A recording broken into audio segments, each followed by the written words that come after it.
আসসালামু আলাইকুম, this is Papon from world Bengali and you are welcome to my planet. আর এইটা হচ্ছে আমাদের অ্যালেক্স, আমাদের গ্রিন ইগুয়ানা।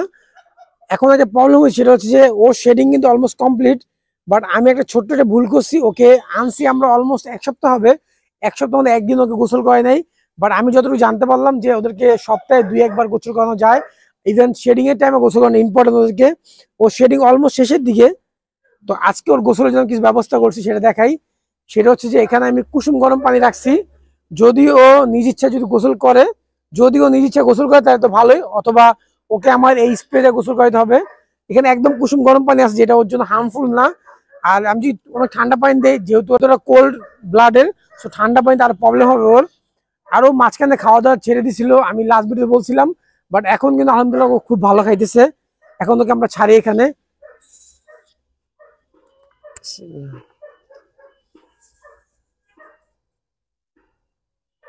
ও কিন্তু নর্মালি আছে। এখন দেখা যাক ও গোসল করে কিনা। ওকে আমরা টাইম দেই। আমরা ওর সামনে থাকলে ও যেমন খাওয়া দাওয়া করে না, তেমন ভাবে গোসলও না করতে পারে। কিন্তু ওকে একটু সাইডে রাখি আমি, কয়েক মিনিট পরে আমি আসতেছি। ও আসলে একটু গোসল করার পরে নেমে গেছে। এখন আমাদের প্ল্যান বি কাজ করতে হবে, সেটা হচ্ছে স্প্রে। এই স্প্রেটা দিলে ওর গায়ে পড়বে, একটু ওরা শান্তি পাবে। দেখেন ও পানি যাওয়ার পর ও একটু আরাম পাইতেছে। আসলে বাচ্চা তো এখন অনেক কিছুই আমাদের নতুন শিখতে হবে। আর যেহেতু আমরাও ফার্স্ট টাইম এগুলো পালতেছি, সো আমাদেরও এক্সপিরিয়েন্স নাই। আমরা একে ওকে জিজ্ঞেস করে কাজ করতেছি। এমন না যে এটা হাঁস মুরগি, বাসার মানুষ অথবা আশেপাশে বন্ধু বান্ধব সবাই এটার এক্সপিরিয়েন্স আছে। এটা হচ্ছে ইগোনা, এটা একটা এক্সোটিক পেটস। আর এটার সম্বন্ধে জানতে হলে আপনি এটা পালতে হবে। আমারও অনেকদিন টাইম লাগবে, মিনিমাম 4-5 মাস পালার পর আমি বুঝতে পারবো ওদের প্রবলেম কী হয়, রোগবালাই কী হয়, ইভেন ওটার সলিউশন কী। আমি অনেকজনকে মেসেজ দেওয়ার পর কনফার্ম হয়েছি যে হ্যাঁ ওদেরকে গোসল করানো যায়। আমি আন্তাজে এগুলো কিছু করি নাই। Special thanks to Rubik's exotic pets. ওনাকে মেসেজ দেওয়ার পর উনি আমাকে একটু আগে কনফার্ম করছে যে হ্যাঁ ভাই আপনি গোসল করাতে পারবেন। তারপরে কিন্তু আমি ওকে গোসল করাইতেছি। আর এই জিনিসটা আসলে সবারই উচিত যে যাদের এক্সপিরিয়েন্স তাদের হেল্প নেওয়া। এখানে কারো থেকে হেল্প নিলে আপনি ছোট হবেন না, ইভেন আপনার ইজ্জত যাবে না। এটা হলো ভালো হবে। যেমন আমি কবুতর সম্বন্ধে একটু ভালো জানি, মানে আমার মনে হয় মুরগি সম্বন্ধে একটু জানি। তো আমার থেকে যে কেউ যদি হেল্প চায় আমি হেল্প করি। সেমভাবে যারা এক্সোটিক পেটস পালে তাদের থেকে আপনি হেল্প নিতে পারেন। এইভাবে মানে নিজে একা করার থেকে কারো এক্সপিরিয়েন্স, কারো থেকে হেল্প নেওয়াটা বেটার। ওকে আমরা সুন্দর মতো এখানে রাখছিলাম, কিন্তু দেখেন পাখনায় কি করছে। এই যে এখানে নেমে গেছে, এখন ওকে আমার ধরতে হবে। আসলে এগুলা খুব রিস্ক বাইরে ছাড়াটা। এখানে খাঁচাটা ওর থেকে একটু বড় হয়ে গেছে, যেহেতু ওর জন্য ওরকমভাবে কেজ আমার বানানো নাই। তো এই অ্যাকাউন্টের জন্য হয়েছে, এখন ওকে ধরতে হবে। এখানে আছে চুপ। যতক্ষণ পর্যন্ত ওর জন্য আমরা ভালো একটা কেজ না বানাচ্ছি, ততক্ষণ পর্যন্ত এইভাবে আমার রাখতে হবে। আসলে কেজ বানানোটা বড় কথা, বড় কথা হচ্ছে যে পারফেক্ট কেজ বানানো। কারণ এটা কিন্তু এতটুকু থাকবে না, এটা বিশাল বড় হবে। সো ওকে আমার এমন একটা প্লেস দেওয়া লাগবে যাতে ও একবার ওইটা থাকতে পারে, আমার যাতে ও 2 মাস 4 মাস পরে চেঞ্জ করা না লাগে। এমন যে আমার এখন অনেকগুলো কেজ আছে, আমি একটা রেখে দিলাম। আর যেহেতু আমি ফার্স্ট টাইম এমন রেড প্লেস পালতেছি, সো আমারও একটু ব্যাপার জানার আছে। এখন ওকে আমরা ভিডিও রেখে দিব, আর রিস্ক নিব না ভাই। একটা নর্মাল একটা জিনিস করতে যাওয়ার পর যে এমন হয়, হ্যাঁ। মাঝে মাঝে ও একদম চুপ থাকে, মাঝে মাঝে আবার ও ঝামেলা করে। এখন দেখেন একদম চুপ, একদম একদম শান্ত হয়ে গেছে এখন আবার।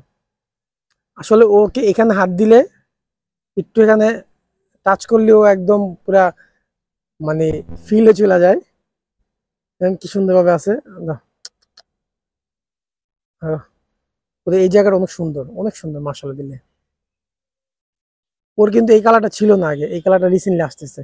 শেডিং এর পর এই কালারটা আসতেছে। ওর অনেক কালার আসবে, অনেক কিছু পাবেন, ওর নতুন নতুন দেখবেন। আর এগুলো আমি প্রতিদিন আপনার শেয়ার করব। আর আমাদের আরো রেপটাইলস আনার ইচ্ছা আছে, যদিও এখন বাংলাদেশে রেপটাইলস অ্যাভেলেবেল নাই। আমি কয়েক জায়গায় মেসেজ দিছি, ওনাদের কাছে রেপটাইলস এখন নাই। যদি রেপটাইল সামনে আসে আমরা নিব ইনশাল্লাহ। ইগোনা নিব না, আর আমরা হয়তোবা বিয়ারেড ড্রাগন অথবা গেকো নিতে পারি। গেকোটা এখন খুব কমন আছে, গেকোর প্রাইসও খুব কমে গেছে। আমি যখন একবার লাস্ট টাইম কিনছিলাম তখন ভালো প্রাইস ছিল, এখন গেকোর প্রাইস কমে আছে। বিকজ ইটস বাংলাদেশ, বাংলাদেশ সব সম্ভব। আপনি বাংলাদেশের মানুষ এত ভালো ব্রিড করতে পারে। আর একটা জিনিস যদি একবার হাইপ উঠে, ওটা হাইপ যাইতে আপনার 2 মাসও লাগে না। যেমনটা কিং কোয়েল, কিং কোয়েল আমি বলছিলাম যে যারা 25-30 হাজার পেয়ার নিতেছেন নিয়েন না, কারণ এটা এক সময় 3-4 হাজার পেয়ার আসবে। লাস্ট টাইম এক জোড়া কিনছিলাম 2,000 টাকা দিয়ে। এখন বলবেন যে ভাই কোয়ালিটি কালার এই সেই কচু সবই সেম থাকে। এগুলো হচ্ছে একজন আপনাদেরকে হাইপ উঠা দেয়, উঠানোর পর ওটা লাফালাফি করেন। যেমন আমি ছোটকালে দেখছি, ছোটকালে না, আমি 2015-16 দেখছি টার্কি তিতির বাংলাদেশে অনেক ভালো খামার, এগুলার মানে চাহিদা অনেক বেশি। টার্কি মুরগি টার্কির মাংস আপনি 700 টাকা 800 টাকা কেজি, এখন কই টার্কি কিচ্ছু নাই। সেম ভাবে বাংলাদেশের মানুষের প্রবলেম হচ্ছে এটা, একটা হাইপ তুললে সবাই লাফালাফি করে। যেমন আপনার এখন জাপানিজ কোয়েল নিয়ে, জাপানিজ কোয়েলের বাচ্চা আরো 4-5 মাস আগে আমাদেরকে 30 টাকা পিস 40 টাকা পিস বলছে, বাট এখন দেখেন 25 দিনের অথবা 20 দিনের বাচ্চা কিনে আপনার 70 টাকা পিস চাইতেছে, just because of YouTube video, আর কিছু না। এমন ভাবে হাইপ তুললে, যেমন ব্যাপারটা সিম্পল, যেমন এখন আমার ইগোনা যা দেখতেছে, আপনি একটু শখ জাগতে পারে যে আমি একটা ইগোনা পালবো। তো এই শখটা জাগার পরে যখন আপনি কিনতে যাবেন, তখন দেখবেন যে আপনার থেকে মানে আকাশ পাতাল দাম চেয়েছে। মানে আমি যে দামে কিনছি আপনি শেয়ার করি, এই দাম পাবেন না আপনি। তো ব্যাপারটা এমনই হয়, বাংলাদেশে একটা হাইপ উঠলে এটার সাফার আমরাই হই। এই জন্য কোন হাইপ উঠে আগে ভাইবা চিন্তা উঠাবেন, কোন স্কিনার আগে ভাইবা চিন্তা কিনবেন। আমি চাইলে এটা অনেক আগে কিনতে পারতাম, অনেক দাম দিয়ে কিনতে পারতাম, বাট যখন আমি দেখছি যে হ্যাঁ এটা আমার সাথে যায়, আমার ব্যালেন্স এটা হচ্ছে, তখন আমি নিছি। ওকে আমরা ওখানে গোসল করে ট্রাই করছি, বাট ও গোসল করে না, যেহেতু আমার হাতে নর্মাল আছে। তো এখন ওকে আমরা এইভাবে গোসল করাবো। একদম দেখো, একদম শান্ত হয়ে গেছে। বেশি পানি দেওয়া যাবে না, অল্প একটু পানি দিলাম। এরপর এটা রোদে শুকাক, তারপর আমরা ভিতরে রেখে দিব। আমি একবার বলছিলাম যে ওদের মুড সুইং অনেক বেশি হয়, এই দেখেন এখন একদম চুপচাপ হয়ে গেছে, আমার গায়ে থাকতেছে, এখন হাতে থাকতেছে। বাট ফার্স্ট ফার্স্ট কিন্তু অনেক ঝামেলা করছে। তো আসলে বেসিক্যালি ওদের মেন জিনিসটা হচ্ছে ওদের মুড সুইং। ওদের এত বাজেভাবে মুড সুইং হয় বলার বাইরে। আমি আগে শুনতাম যে হ্যাঁ ওদের মুড সুইং, বাট এত পরিমাণ এটা আমি জানতাম না। এই জন্য ওদেরকে ভালো একটা পরিবেশ দেওয়া উচিত। তো শেডিং এখন হচ্ছে, এখনো শেডিং হচ্ছে, দেখো শেডিং এই পর্যন্ত, মানে এই পর্যন্ত টোটালি শেডিং শেষ, কিন্তু একটু বাকি আছে। তো ওকে আমি ওর খাঁচায় রেখে দেই। এখন আবার দেখেন, এই যে এখন আবার দিছে, দাঁতগুলো দেখেন কি, ও এখনো কামড় দেয় না আমাকে। লেজের বাড়ি 2-1টা দিছে, যখন নিচে ধরতে গেছিলাম তখন লেজের বাড়ি খাইছি, কিন্তু কামড় দেয় না এখনো। দেখেন কি চুপচাপ বসে আছে, এখন ঘুমায় গেছে, এমন একটা অবস্থা। বাট একটু আগে কিন্তু অনেক লাফালাফি করছিল। ও আসলে সূর্যটা তো খুব বেশি ভালো লাগে, সূর্য রাখলে ওরা কিছু লাগে না। আমার মনে হয় 2-3 দিন খাবার না দিলে হইব, জাস্ট ওকে সানলাইট দিলেই হবে। আর এখানে মেন প্রবলেম হচ্ছে যে আমার এখানে যারা আছে তারা ওকে ধরতে পারে না, একমাত্র আমি ছাড়া। এটা আসলে এমন না যে ও অ্যাগ্রেসিভ, ব্যাপারটা হচ্ছে ওরা ভয় পায়। আস্তে আস্তে ওদের ব্যাপার নর্মাল হয়ে যাবে, তখন ওরা এগুলো ধরতে পারবে। সুন্দর, মাশাল্লাহ।